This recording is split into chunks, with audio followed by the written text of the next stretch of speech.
Hello and welcome to my video channel. I'm Keith at Clint, and what we're going to do today is to show you the parts of the lathe and how they work. It's designed primarily for people who maybe have not got a lathe and just wanting to get one, and it will give them some hints and tips, and at the end of this video you'll know how to use it safely, which is the most important thing. It doesn't matter if you're male, female, whatever gender, but young or old, you could be 15 or 65, it doesn't matter. It may be that you want to start a new hobby, or you may find that unfortunately you've been made redundant and you want to do something else. So you've got to try. So anyway, also later on other videos you'll learn how to make things that I've designed, and I'll show you how to make them. So you may be able to make some money on the lathe if you go about it the right way. So the first thing I always recommend is, when you're looking at machinery, and there's a lot of oil about on machines and stuff, so it pays dividends to use a barrier cream. Now this is a standard sort of everyday barrier cream, universal, and what it does, it protects your hands from the chemicals in the oils and the lubricants. So we'll just put a little bit on. You'll need a little bit like that. Oh, see? There. Because what we will be doing, we're going to be using oils straight away. So this also makes it easier when you're cleaning up and washing your hands, because the dirt doesn't seem to want to stick to the barrier cream, and it protects your skin, so it's natural to do that. What we got here, I might say at this stage, I'm no expert on video production. This is my first entry into the film production or video production, so if it looks a bit wobbly, bear that in mind. I try my best anyway. Okay, and if you like this video, please give us hit the like button and subscribe to my channel, and you'll find other useful tips and hints. And also you'll find that people who've already got a lathe, they might just want some refreshing tips, or they may have been misinformed as what parts are and what they do. So you'll find it useful and helpful, I'm sure. So let's have a look at different things about the lathe. So here, let's have a look at the bed.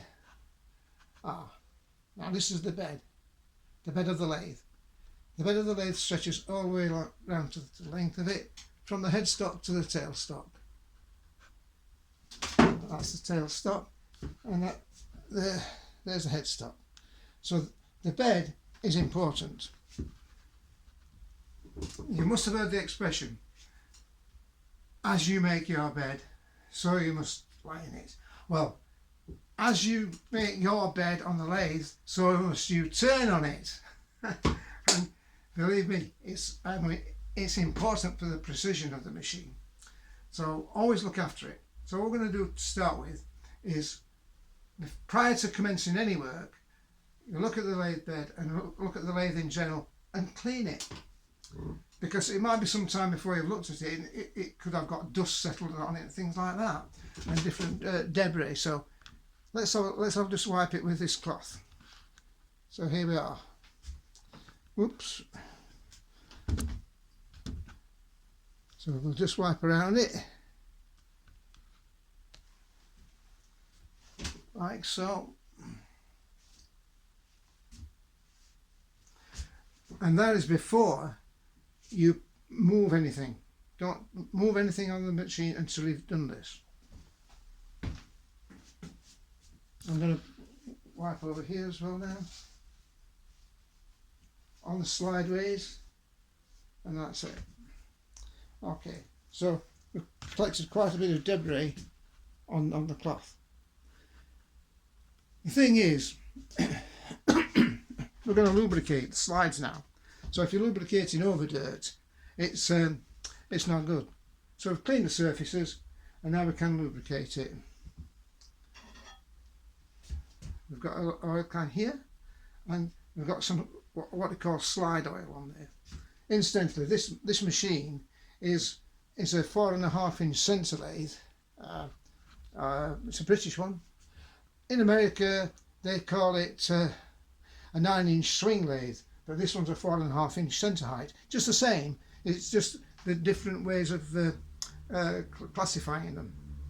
And it's a very similar lathe in the United States. It's called a South Bend. Very similar to this.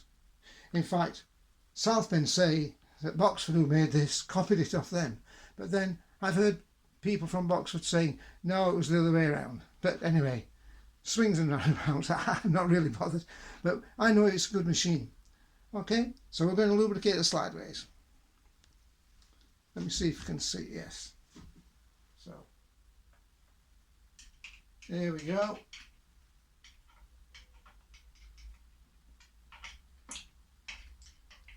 Lubricate all the way up, just a few spots of oil now and again, and the same at the other side. And it's, yes. And the same for the tailstock here, a little bit there. And you notice I've put little spots of oil all the way along. That's because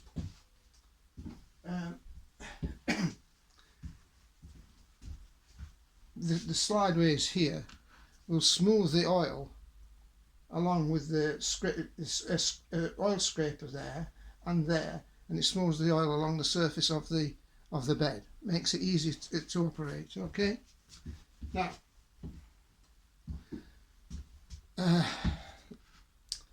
looking at the parts of the lathe. Here we have the chuck, and here's the headstock. So you've got gears and pulleys and things inside there, which forms part of the drive. Which this is an underdrive model, and there's pulleys in there in the box there. We don't want to look at them as yet. I've already set them how I want it. So headstock. This is the chuck.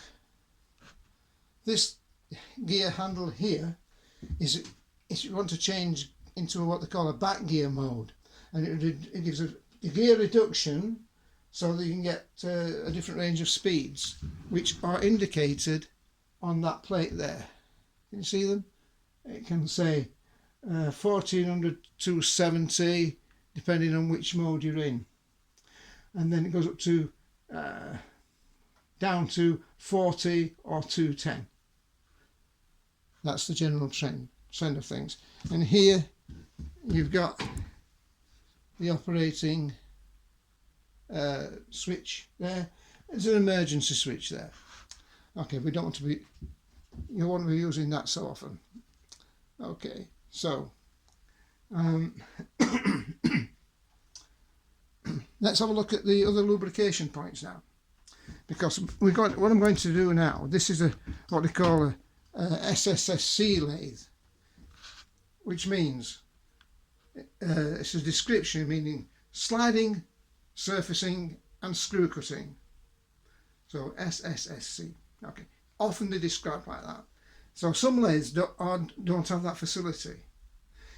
You can do the sliding manually, but this one it's got an automatic sliding and surfacing and screw cutting mode. Okay. So before we set the lathe in motion, let's have a look at the lubrication points. We'll start over here.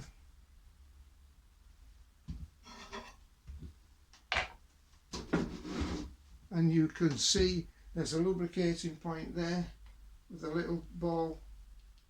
That's it. Just one spot of oil in there. And over here, I'll try to get a bit nearer for you. What we've got is some more lubrication points here. This for the lead screw. So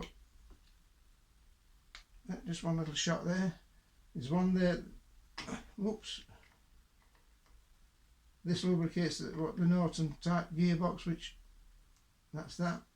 And there's another spindle there. There. So a spot of oil. Yeah, this is called a Norton gearbox, a Norton style gearbox. So it's nothing to do with Norton motorbikes. It's just a gearbox that's designed to make this lead screw revolve at a specific speed for surfacing or screw cutting. So in there's different gear ratios which is automatically compiled. Don't worry if your lathe's not got that. They don't all have it. But you can do anything on a lathe even if it's not got that facility, if you know what you're doing. I'm going to show you in future videos different techniques. Okay now, so let's have a look at if there's any more lubrication points here. And here we have the other part of the lathe. This is called the apron, right? Which on the apron is this hand wheel here for sliding, and this is called a cross slide here, which we can use for surfacing. And on the top there is a tool holder, tool post, that's mounted on a compound slide. Also that slides along as well. Okay, and then you've got your tailstock and another lubrication point on there, which we can get to, like so. There. Right. So they're the relevant parts of the lathe. We can now, because we've lubricated the V-ways. This is a V-bed lathe, obviously because it's got V shapes. Some are flatbed lathes. Myford's are flatbed lathes, and they're a good machine. And there's many on the second-hand market. You've got to be careful what you buy, like anything. So this might also help you to choose a lathe that's got good characteristics. So here we go. Let's move the saddle towards the tailstock. Okay, and that's it. Now what's happening is the oil has been moved along there, and we'll move it back down again towards the chuck. Be careful not to run into the chuck. Okay, so that's put a nice film of oil over everything. And on the tailstock there's a lever, which is here, a locking lever, which you can release and then move that. You can slide it on. It slid on quite firmly, quite nicely I should say, because of the lubrication. And if you find it that it binds and you get binding noise, it's because you're not lubricated it. So what you have to do, a little drop of oil, not too much, and it slides along. A word about this tailstock. You must always get a lathe that's got, they call a set over tailstock. Some cheaper lathes don't have it, but I really think it's essential. And this tailstock has a slide there, which enables it to move from here to there in a lateral direction. It's so, if you want to get automatic taper turning, you can set it over, and that's another subject anyway. But what it is, there's a screw there that you can. Oops, let's see. Get some more light on the subject. Yeah, it's a screw just there, an Allen screw. There's one at the other side. By releasing one, tightening the other, this tailstock will move over, away from you or towards you, and for different settings. At the moment, it's set up for general use, and mainly that's what you'll be using it for. Okay, let's have a look at the mechanism here.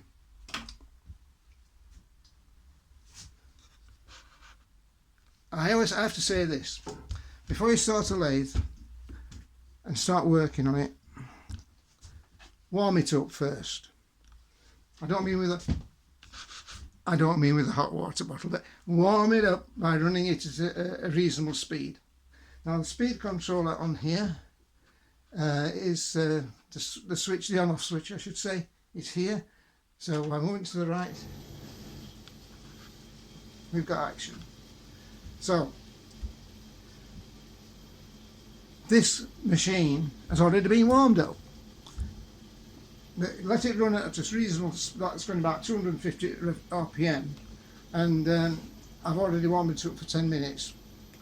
5 or 10 minutes should be sufficient before it starts some serious turning, because what happens is it needs to sort of get the bearings and the headstock accustomed to movements, so they warm up, and it's like getting a car. You get Formula 1 car, they don't set off from the grid straight away, they do warm-up laps. Well, this is the same.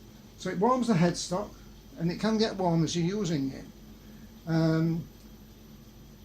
So then we can now use the machine, because I've already warmed it up. Here you've got a selector for sliding and surfacing and screw cutting. Let's see if you can see this. Let me have a look now. I think you can see it. Put some more light on it if you can. I said we're not in proper studio conditions, but here we go. So if you wanted this lathe to go in a specific direction,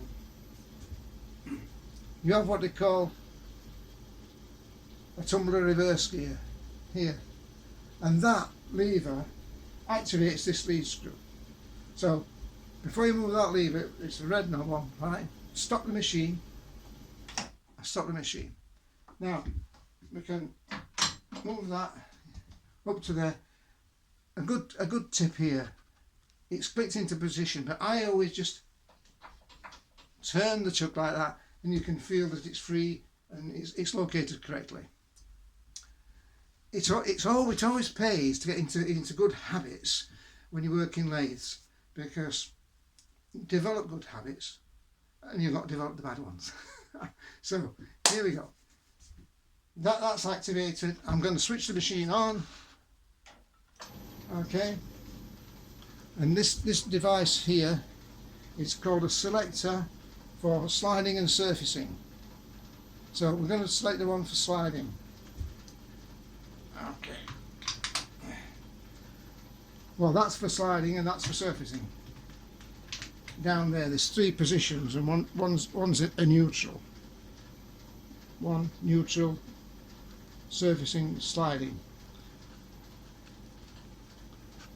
If my memory serves me correct. Okay. So what you do there's a hand wheel there, which you turn clockwise. And just before that, I've just remembered there's another lubrication point there. Can you see that? Which I forgot to do. So, oil can again. Just lift the cap. Little drop of oil. What that does is lubricate the gearing inside here.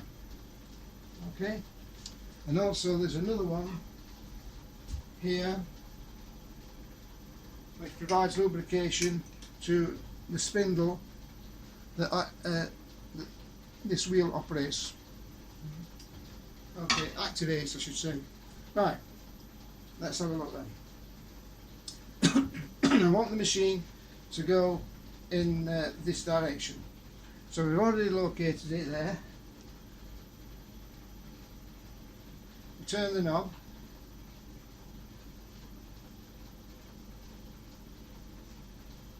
Nothing seems to be happening. Right, just a minute. It seems to have got a little.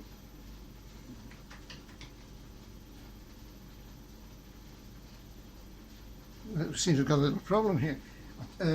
It's because it's going so slow. So what I'll do, I'm going to speed the machine up. On this machine, I can speed the machine up by a special device I have here, which is electronic control. It makes the speed variable. So if I just program that in to increase the speed, I I can turn this knob there. Okay, so now I've doubled the speed and you can see the truck's going faster. So here we go.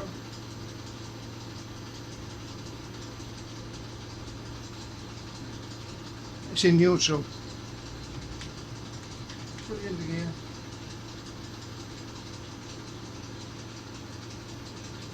Oh, seems to have got a problem. Just a minute. Put it in that gear. There.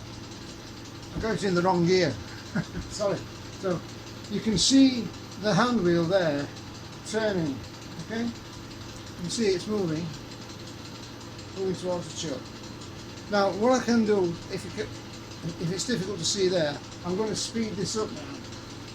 So I'll switch it off and I'll increase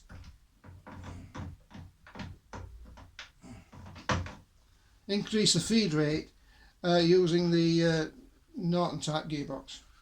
So this will make it go to faster rate, so you can see it more easily. So here we go. Oh, this is one of the problems with this particular machine. I've gone to electronic control and it won't let me activate the hand control.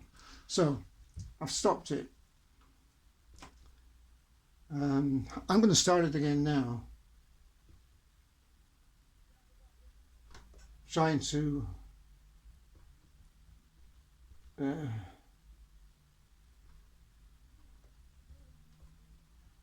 so you see, I don't know if you can see that it's giving the speed at 400 or 500. It's doubled it. But this machine won't operate on the hand switch more than 250. So I have to reduce this speed down to 250 approximately. Yeah, so now it should work. And now you can see that the hand wheel is moving much more quickly. It's moving faster. Can you see it? Okay, so that's that. Now if you want to go into the, you may want to travel towards the tailstock. Now you can do that simply by stopping the machine, and we'll use this time because it should be able to work, see, because we've reduced the speed to 250. So this tumbler reverse, you remember I call this tumbler reverse. So pressing that way, that's into neutral, it won't go. But on the low position, it's reverse the direction of the hand wheel which drives the saddle. So we can switch it on again and you'll see the hand wheel going in the other direction. Okay. Now, for those of you who already know this, it's elementary. But think about the people who are just starting using lathes, and that's what we've got to consider. So let's stop this action here by turning the clutch, and it's stopped. Tighten it up a little bit and it's off again. Okay? This other lever is for screw cutting, which is activated by moving that gear selector there into the neutral position and then running it up. But that's, you see the wheels going that way, but this is used all in immense screw cutting. Okay, but you've got it. That's what it does. Right, so now what we're going to do is to select the surfacing auto, and the surfacing auto is moving this selector there to the top position, and then again just turning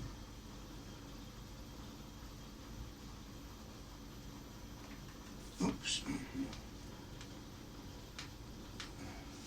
just a minute.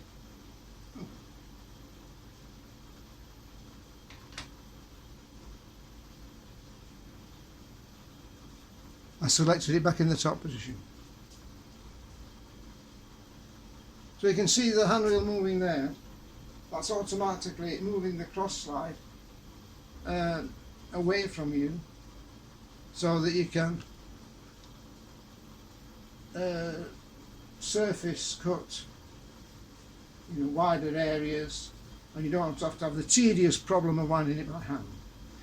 Then again, if you wanted to go in reverse, all you have to do is the same that we did before, is to select with the tumbler reverse gear to the top position, and then you'll see it's going, the cross slide is moving towards me. Okay, well, that's about it. Stop it. It's not doing anything.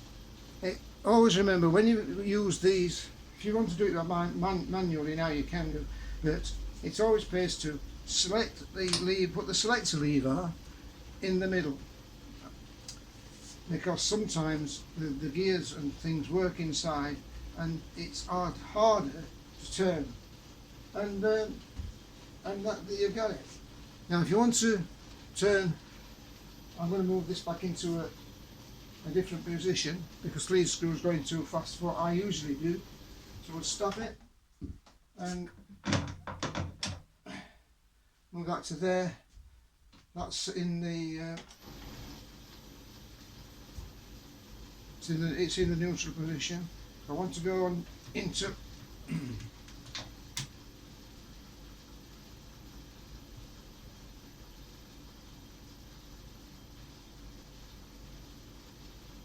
something wrong with this.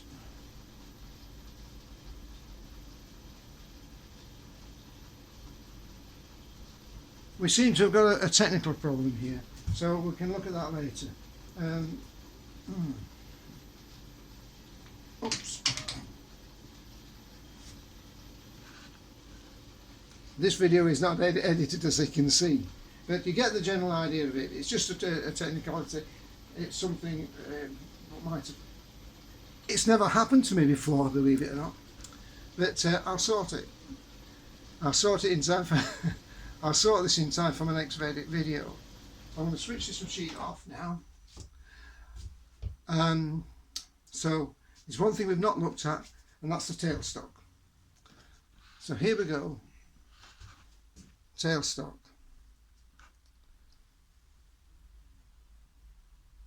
Move it along, get into position with the locking lever, and this turns, and you can see that the quill is coming out there. It's a self-ejecting tailstock, which I'm going to show you how it works now very quickly. That centre, that's a centre, a dead centre. So to eject it, all you do is to turn this. There you go, and it ejects. Turn it around, put it in. I'll move that back to the end position, lock it up slightly. This lever just locks the quill in any position you want. That's when you're turning between centres. Another subject which we will deal with at a later date. So in the meantime, well, it might not have been the Hollywood quality video, but anyway, you get the idea of it. But anyway, if you liked it, please hit the like button and subscribe to my channel. We're going to do a lot of other things. It'll stimulate your mind, because there's more than one way, more than one thing you can make on this. It's not just pulleys and gear blanks and things like that and spindles. You can make things what's going to be useful for you in other areas. I'm going to talk about that in my future videos. Okay, so I'm Keith at Clint. So I'm Keith at Clint. So please hit the subscribe button and give us a like. I love it. In the meantime, I really appreciate it, and happy turning.